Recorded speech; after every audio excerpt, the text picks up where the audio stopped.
Hello, good morning. तर आज मी सकाळी सकाळी मस्त रेडी झाले आणि आज मला जायचं होतं ठाण्याला. माझं थोडंसं काम होतं, बँकेचं काम.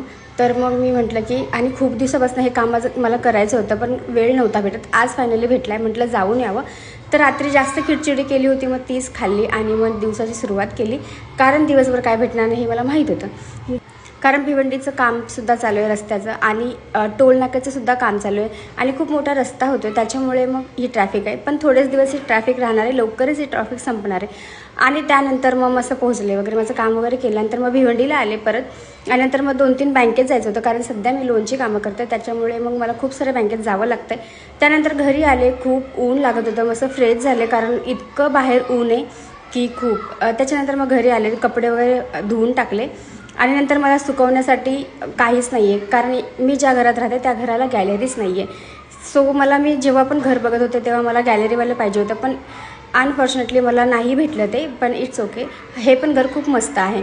लवकरच मी तो स्टँड घेईल जो कपडे सुकवायचा असतो तो. सो मग आता मी हे जुगाड केलेलं आहे. त्यानंतर मी कप्पा आणलेले आणि खूप दिवसापासून, आणि अजून पण माझी खूप सारी आहे जे वस्तू लावायच्या आहेत, पण मला वेळ नव्हता भेटत. हळूहळू ते सुद्धा काम मी पूर्ण करणार आहे. त्याच्यानंतर घरी आले, किचन खूप घाण झालं होतं आणि मला घर घाण असलं की मला बिलकुल बसवत नाही. त्यानंतर मी मस्त क्लिनिंग करून घेतली. आणि इथे मी 3rd फ्लोअरला राहते, तरी पण इतके उंदीर आहेत, त्यामुळे उंदराने मला खूप जास्त हैराण केलं आहे. मग मस्त किचन वगैरे क्लीन केलं आणि नंतर संध्याकाळची दिवाबत्ती वगैरे केली. आणि नंतर मग हे मी रोज करते. आणि त्याच्यानंतर मग मस्त काहीतरी बनवलं, नाश्ता वगैरे केला, त्याचा ब्लॉग मी घेतला नाही. आणि नंतर मग वडापाव खाल्ला, कारण मी घरी गेलेले माझं मिरर आणायला, कारण भरपूर दिवस झाले मी व्हिडिओज नाही काढत आहे, कारण हा मिरर घरी राहिला होता.